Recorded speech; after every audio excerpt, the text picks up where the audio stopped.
ये आप कतई ना सोचे कि ईरान घबरा गया है, बल्कि जो ईरान ने अटैक किया कतार के ऊपर, तो अमेरिका हिल गया है कि उसका सारे एसेट्स के ऊपर अटैक हो सकता है। हूती और हमास जो अभी संभले बैठे थे वो भी बीच में आ जाएंगे। तो इसलिए अमेरिका ने एकदम से वही ट्वीट किया कि मैं सीज फायर करवाना चाहता हूँ। खमीनी सीज फायर की इंतज़ार कर रहा था, पर वो फेस सेविंग के लिए कर रहा था। वो ये नहीं कि माफ़ी मांगेगा कुछ, पर वो चाहता था कि ऐसी जब हो बात, मतलब सांप भी मर जाए लाठी भी ना टूटे, लड़ाई भी रुक जाए, उसे माफ़ी भी ना मांगनी पड़े, और वही हुआ। जो हमारे प्रधानमंत्री बोल रहे हैं एब्सोल्युटली 100% करेक्ट है। और ये पता चल गया है कि जिस तरीके से हमने हैंडल किया है इस सिचुएशन को, और पाकिस्तान एब्सोल्युटली, और अमेरिका, वो तो बाई चांस है कि अमेरिका भी बीच में घिर गया, क्योंकि उसने अपने बेसेस अपना सामान रखा हुआ था। वही स्थिति हुई है जो एग्जैक्टली कतार में हुई, यहाँ पे भी हो चुकी थी, कि अमेरिका को पता चल गया कि अब भारत पीछे हटने वाला ही नहीं है, और उसने एकदम से, और जिस प्रिसीजन से और जिस प्लानिंग से उसने अटैक किए इतने सारे बेसिस के ऊपर, खारकर नूर खां के ऊपर, और ख़ासकर चकलाला और ऑल द प्लेसेस के ऊपर, जो उसने जिस तरीके से अटैक किए हैं, और जो नुकसान हुआ है।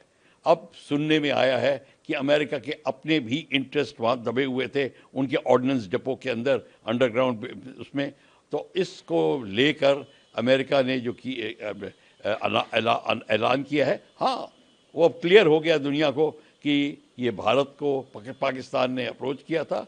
अमेरिका ने उसको कहा था कि पाकिस्तान को कि करो, क्योंकि अमेरिका दबा हुआ था। ये देखिए बड़ी अजीब बात हो रही है इस समय। अमेरिका का जो है फेस है वो डाउन होता जा रहा है। अब हर जगह उन लोगों को पता चल गया है अमेरिका वो नहीं है जो बात करता है। हालांकि अमेरिका ने इनिशिएटिव जरूर दिखाया है, और न्यूक्लियर, ईरान के न्यूक्लियर वेपन बेसिस को जरूर नष्ट किया है, पर बात पॉलिटिकल सिचुएशन उसकी, अब वो जो फेस नहीं रह गया जो पहले होता था। को इसका उल्लंघन नहीं करना चाहिए। ईरान के विदेश मंत्री अब्बास अरागची ने पहले ट्वीट कर कहा था कि अब तक कोई समझौता नहीं हुआ, लेकिन बाद में उन्होंने एक बयान जारी करते हुए बताया कि अब सीज फायर लागू हो गया है। सर, ये दोनों चीज़ें किस ओर संकेत कर रही हैं? क्या ईरान अब घबरा गया है यूएस के इंटरवेंशन? देखिए ऐसा है, ये आप कतई ना सोचे कि ईरान घबरा गया है, बल्कि जो ईरान ने अटैक किया कतार के ऊपर, तो अमेरिका हिल गया है कि उसका सारे एसेट्स के ऊपर अटैक हो सकता है। और उसने जब देखा कि अब देखो, एक बार जब बिल्डिंग घिर जाती है तो पंजा मारती है, और वही जब ईरान पंजा मारने लगा है तो अमेरिका को पता चल गया कि इराक में, मिडल ईस्ट में, और जहाँ पे भी उसके कतार में जहाँ पे भी ये बेसेस हैं उन पे हमला शुरू हो जाएगा। और हूती और हमास जो अभी संभले बैठे थे वो भी बीच में आ जाएंगे। तो इसलिए अमेरिका ने एकदम से वही ट्वीट किया कि मैं सीज फायर करवाना चाहता हूँ। खमीनी सीज फायर की इंतज़ार कर रहा था, पर वो फेस सेविंग के लिए कर रहा था।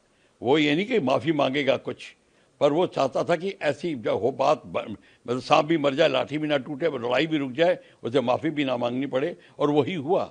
अब वही स्थिति आ गई है। अब सीज फायर हो गया है। उसने अनाउंस करने के बाद भी हमला करके दिखा दिया, और उसके बाद में अब वो सीज फायर कर रहा है।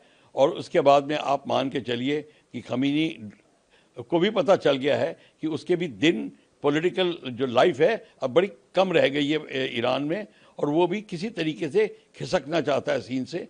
तो वो भी बहाना ढूंढ रहा था, तो उसको भी बहाना मिल गया है। तो ये है असली गेम।